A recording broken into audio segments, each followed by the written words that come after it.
Amigos televidentes, continuando con nuestro espacio Sala Jurídica, hoy tratando el tema sobre los condominios, aspectos legales, la administración y todo lo que envuelve el sistema de la ley 5038. Hoy con nosotros el ingeniero Antero Taveras. Ingeniero, en la pausa anterior nos quedamos con un tema. ¿Cuál es la importancia de la administración de un condominio? Nosotros entendemos que la administración de condominio tiene una importancia relevante por lo siguiente, y es que hay que garantizar la plusvalía. Nosotros tenemos que entender que el administrador del condominio es el garante de la plusvalía de ese condominio. Entonces, nosotros hablamos hace un momento de operaciones administrativas, hablamos de operaciones, la operatividad del condominio. Entonces, es importante que todo administrador tenga claro de que él es responsable de garantizarle la plusvalía a ese condominio. Y yo digo lo siguiente: un condominio mal administrado va a deteriorarse, y aquella persona que anda buscando, aquel potencial comprador de un apartamento, que ve dos proyectos, por decir algo, similares, iguales, y que estén tal vez cerca, un condominio que esté descuidado, el costo de ese apartamento no va a ser igual que un condominio que esté bien presentado. Entonces la administración juega un papel de primera en ese sentido. Si hay un condominio bien cuidado, si hay un condominio bien administrado, evidentemente que estamos hablando de una garantía de plusvalía. Entonces nosotros no podemos hacer una inversión como adquiriente de una propiedad, de un apartamento, en un condominio X, para que se nos deteriore o se nos devalúe esa propiedad. Porque si compramos en 10, mañana por el descuido digan, no, te damos 8. Cuando debería ser, compré en 10, bueno, que me den 12, que me den 13. Entonces ahí tenemos que hacer el señalamiento. Ahí está el papel fundamental de lo que es la importancia de la administración del condominio, por el hecho de que la administración del condominio debe garantizar plusvalía de la propiedad. ¿Entiende usted que el administrador debe ser una persona, uno de los propietarios, o es más conveniente que sea un administrador externo? Yo siempre he recomendado administraciones externas. Hay una situación, aunque en un condominio podemos tener una administración interna o doméstica, y tenemos también una administración externa, son las dos modalidades de administraciones en los condominios. Cuando tú tienes un administrador interno, siempre va a haber fricciones entre los vecinos. ¿Por qué? Porque tú no hiciste lo que debía de haber hecho, o me está cobrando el mantenimiento, te dije que no tenía para pagar ahora, y ahí viene el problema de la fricción. Están tocando la puerta ahí viene el porque se problema. dañó una tubería. Pero cuando lo hace el administrador externo, la persona no tiene de otra que sencillamente paga tu mantenimiento para que no te lo cobren. Entonces yo siempre voy a recomendar una administración externa en los condominios. Porque para evitar eso, nosotros tenemos que entender que mi familia más cercana es mi vecino. Entonces yo no puedo ganarme una fricción con un vecino por el hecho de yo cobrarle una cuota de mantenimiento una y otra vez, porque él no me la pagó cuando tenía que pagármela. Se pueden poner guapitos con el administrador externo, pero de ahí no va a pasar.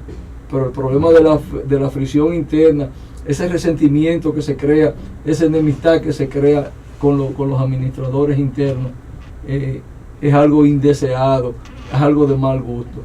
Por vía de consecuencia, yo siempre voy a recomendar administraciones externas. Implica que el condominio tiene que tener en el presupuesto de gasto una partida para pagar la administración externa.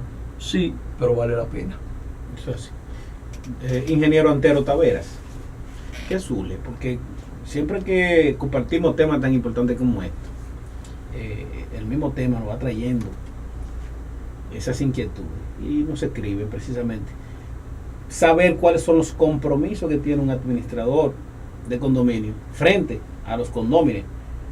Es solo el hecho de cobrarle. ¿Cuáles son los compromisos que debe asumir un buen administrador? Nosotros ya hablamos de dos situaciones: el garantizar la operatividad y las labores administrativas. Un administrador también debe llevar los controles que tenga que llevar para que el condominio pueda operar adecuadamente. La empresa que no se maneje con controles es una empresa que anda mal. Donde no hay control, las cosas no pueden funcionar. Una responsabilidad también que debe tener el administrador, y es que él debe ser el garante del cumplimiento de las normas de convivencia de ese condominio. Otra responsabilidad que tiene el administrador es que él tiene que preparar anualmente el presupuesto de ingresos y gastos del condominio, someterlo a la asamblea de propietarios para que la asamblea lo apruebe. Y él está obligado en una asamblea ordinaria, que generalmente la mayoría de los reglamentos de los condominios se hace esa asamblea ordinaria en los primeros 60 días del año, donde esa asamblea es única y exclusivamente para que el administrador pueda presentar los logros de su gestión, que pueda presentar al condominio el informe de resultados de ese año. Es un periodo fiscal, como tienen todas las empresas. Por lo general, ese periodo financiero del condominio comienza el 1 de enero y termina el 31 de diciembre de cada año, y posteriormente en los primeros 60 días del año el administrador debe hacer la convocatoria de esa asamblea ordinaria para hacer la presentación de su gestión, de los logros de su gestión.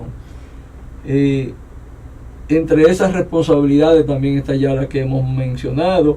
Dentro de los controles, por ejemplo, hay condominios que tienen un servicio de gas común.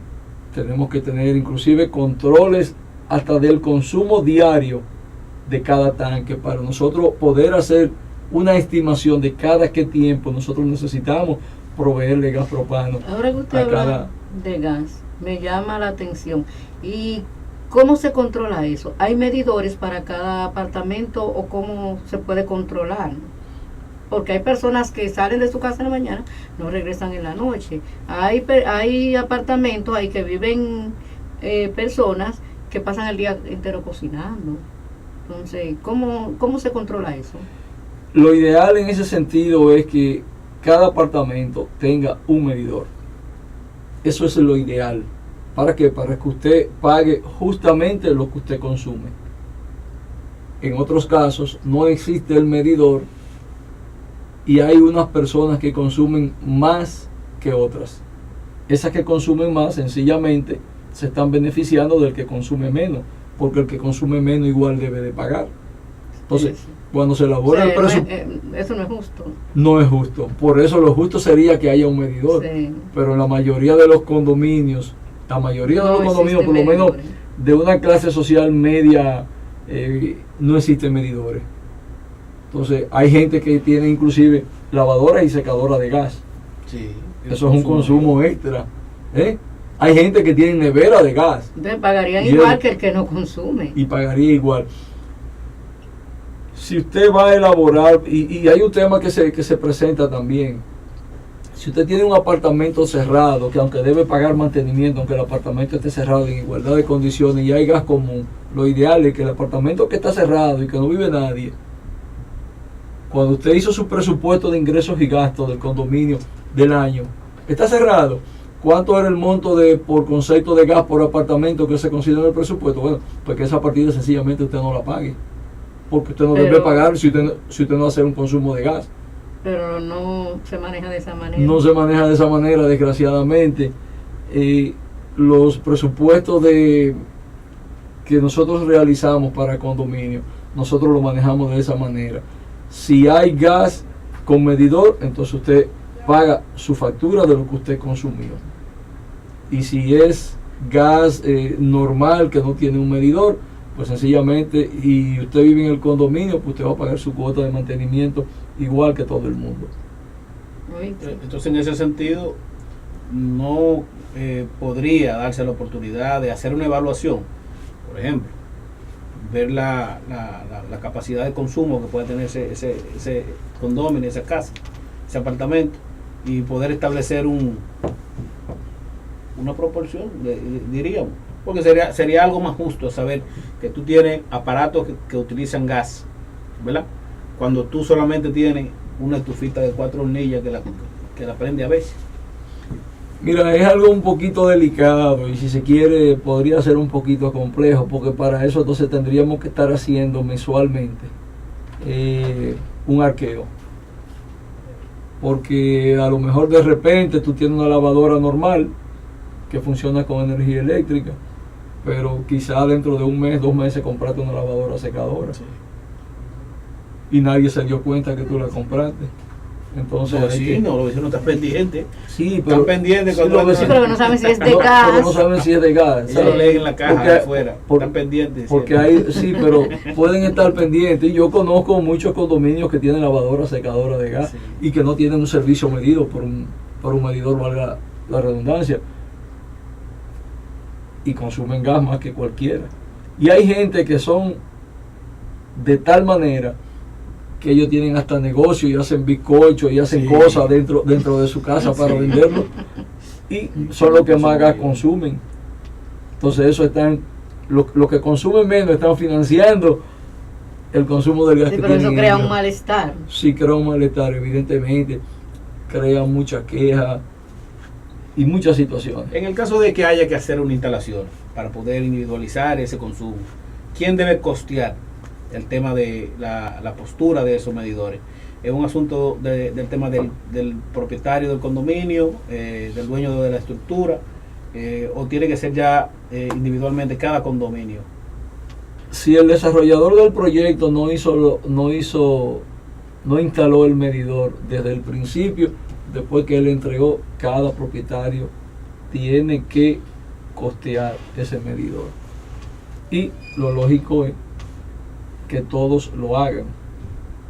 Que si va a haber una persona que va a tener un medidor, porque se le ponga el medidor a todo el mundo, que se pongan de acuerdo y se compran tantos medidores como apartamentos hayan, para que entonces podamos facturar por separado el servicio del gas.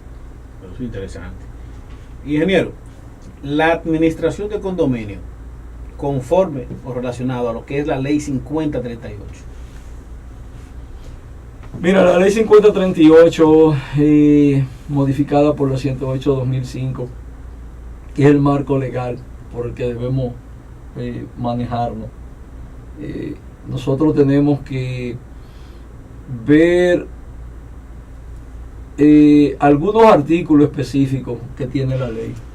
Y yo quiero citar específicamente 3-4 artículos. Citarte el artículo 4 de la ley, que establece la obligatoriedad del pago del mantenimiento con una proporción que está establecida en el reglamento.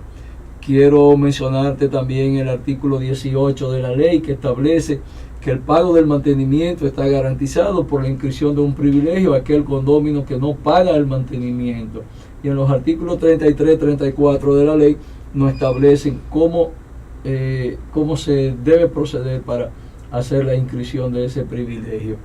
También nosotros podemos tener la situación de que muchas veces no hay un conocimiento claro de la interpretación de las leyes y el reglamento.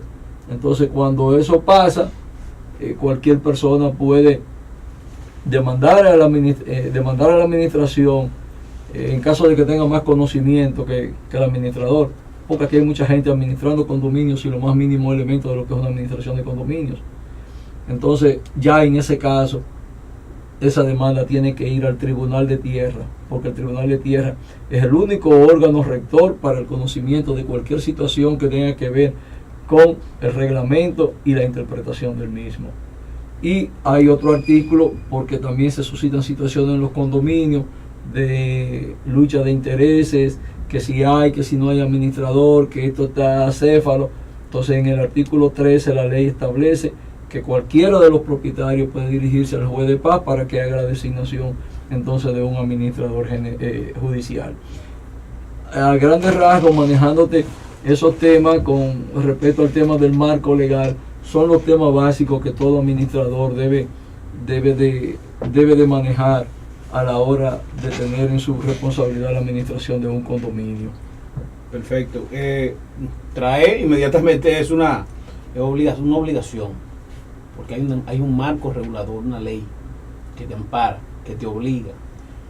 ¿Qué pasa con aquel condominio que está sujeto a pagar, ¿verdad?, un mantenimiento y que deja de pagarlo? ¿Qué proceso podría para sancionar, podríamos decir, o para hacer que esta persona cumpla con sus obligaciones? ¿Qué proceso podemos interponer? ¿Y quién debe interponerlo? Bien, el administrador es la persona que debe de hacer una gestión de cobros efectiva. El administrador puede enviar comunicaciones cuando ya haya 2 atrasos, 3 atrasos. Si la persona persiste en no pagar por las razones que fuera, o porque tal vez no tenga la disponibilidad de los recursos, entonces en este caso, conforme a lo que establece la ley, el administrador debe de proceder a convocar una asamblea válidamente convocada conforme a lo que establece la ley, para que entonces pueda proceder con un procedimiento para la inscripción de ese privilegio. Perfecto. Nosotros, señores, vamos a, luego de esta pausa comercial, darle seguimiento a este tema importante, precisamente en este punto donde quedó, para poder seguir y desarrollar. No sin antes pedirle y a cada uno de ustedes que sigan nuestra transmisión a través de nuestras redes sociales, de Instagram como Sala Jurídica TV, YouTube Sala Jurídica RD TV, Bajo Techo TV, en el internet, y a través de los canales 36 de Telecable Tricón y Claro. En breve regresamos.